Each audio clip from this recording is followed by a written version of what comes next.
Hello and welcome to Granola Grandma's House, a place to explore, create, laugh, and learn. But most of all, it's a place where you are loved just for being you. I love you, and I'm glad you're here today.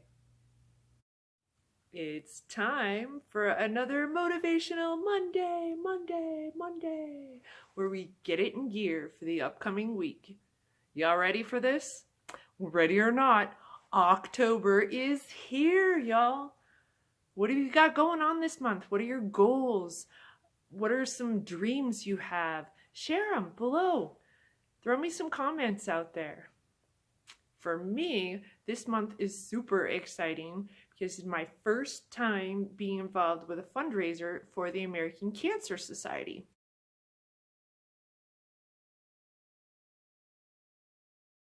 So what we are doing is during the month of October, we are taking the challenge to log 35 miles of walking, running, hiking, whatever the case shall be, and asking our friends and loved ones to donate toward our cause. All of the proceeds go to the American Cancer Society for all of the wonderful programs that they have and the research that they do.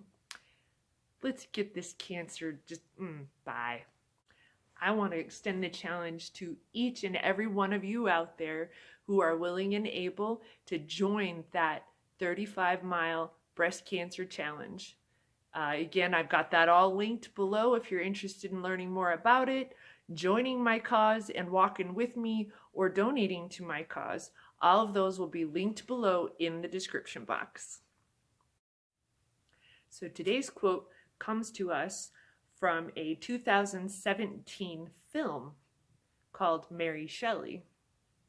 My choices made me who I am. I regret nothing.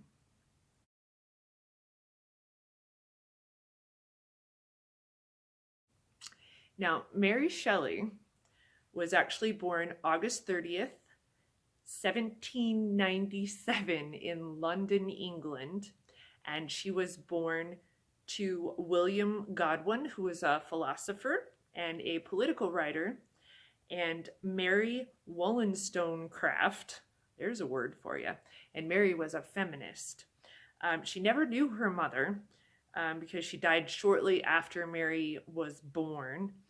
Mary herself lived until February 1st, 1951, when she passed away in London, England at the age of 53 from brain cancer. Now, while Mary Shelley was growing up, education for women was kind of an optional thing, and it was actually more on the rare side of things. People didn't think that women needed to learn how to read and write and learn science and things like that, because at that point in time, all women were allowed to do really were to be wives and mothers and homemakers. So her stepmother, although she thought it was important for her own daughter to get an education, she didn't think it was necessary for Mary to have a formal education. So what Mary did was she took a trip into her father's reading room that was just full of books, and she made good use of that. Now, when Mary was just 16 years old, she met the poet Percy Shelley, who was then 21. Percy was a student of her father's, and they fell madly in love, totally hit it off. The issue with that was that Percy was still married to his first wife at the time. So in order to be together, they had to run away. Went ahead and did that. Mary took her little sister Claire with her, who had begged not to be left behind, and they set off abroad. Now, while they were abroad and they were hanging out with Lord Byron, they were all talking one evening and decided that they wanted to try their hand at writing ghost stories. And so that's how Frankenstein was born. Mary Shelley wrote tons of stuff, tons of things, but this was her most well-known work. Funny part of that was that it almost didn't even get published because it was written by a woman. In order to have it published, Percy Shelley had to write the foreword for the story, and because of that, lots of people thought that he actually wrote the whole story. And Mary Shelley dealt with a lot of things in her life. She had tons of heartache and scandal and death and pain. She only ended up having one living child, a son. After finally being able to marry her true love, Percy Shelley, she became a widow at the age of 24 when her husband drowned. Her half-sister later even committed suicide, so she went through tons in her life, which brings me back to that quote. It'd be easy to just give up, right? To regret everything in your life if you dealt with some of the things that she had dealt with.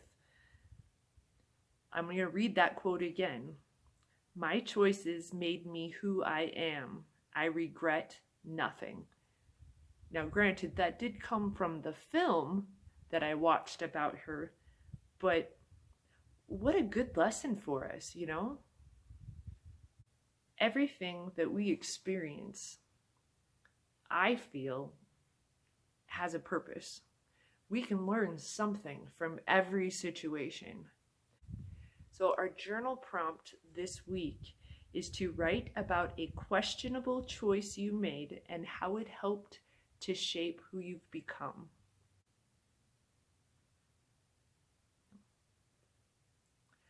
I am a survivor of domestic violence, which means that initially I made a choice that put me into that relationship in which I experienced domestic violence.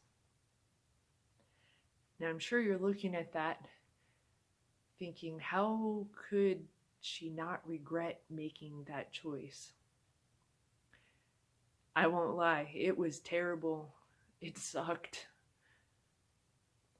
But what I learned from that situation is that I am worthwhile.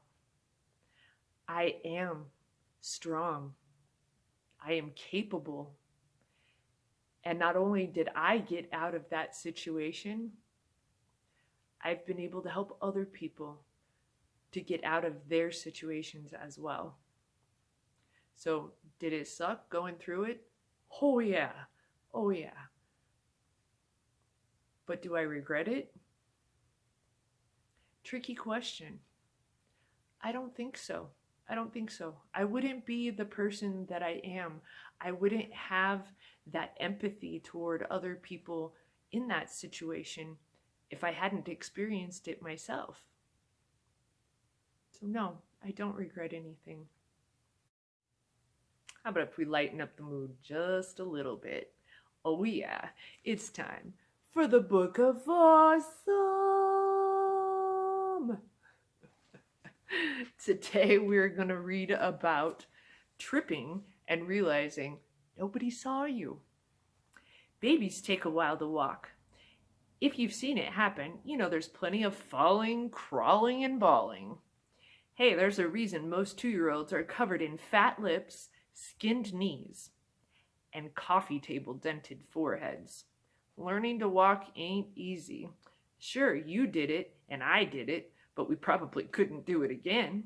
Like learning anything tough and life-altering, learning to walk is a messy process that takes time and patience. First, there is rolling. That cute little baby powder ball of flabby arms and puffy diapers twists and shimmies on the cold linoleum with a big smile on her face.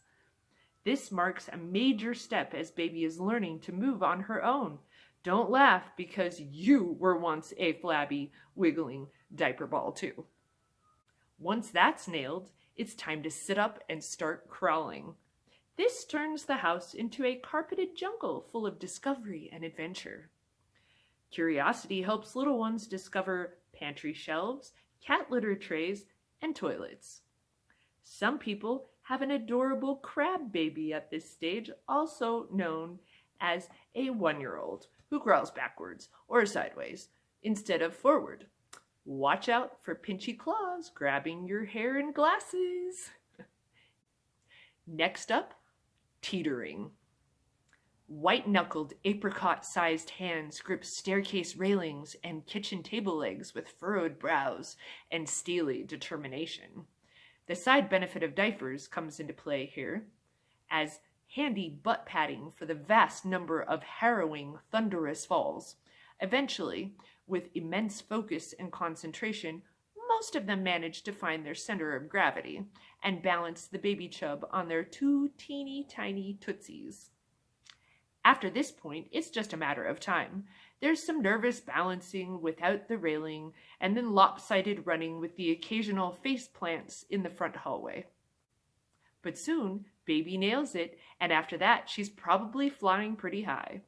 Unfortunately, the bad news is that practice doesn't always make perfect. Even though we've been mastering the art of standing tall for years and years and years, everyone slips and falls now and then. Just ask your local small claims court. So next time your shoe catches the top step at work, you trip stepping off the airport's moving sidewalk, or you bail on a patch of ice outside your front door, remember that not too long ago, you couldn't walk at all. So your wipeout really is no big deal, as long as nobody saw you. Awesome. So if you've liked what you've seen here with me today, I'd invite you to click that like button and subscribe to my channel so that you don't miss any of the content that I put out during the week. We meet together on Mondays for Motivational Monday, where we get it in gear for the upcoming week. And we meet again on Fridays for Little Friends Friday, which is the home of story time with Granola Grandma. Would you like to help support Granola Grandma be able to put out more inspiring and empowering content like what you've seen today? If you'd like to make a one-time contribution, you can do that through my PayPal account linked below in the description box. If you would like to become a monthly contributor, please visit my Patreon account, also linked in the description box below, where you can become a monthly subscriber to the channel. Thank you so much for spending time with me this week for Motivational Monday. I look forward to seeing you again next week, and until then, just remember, I love you.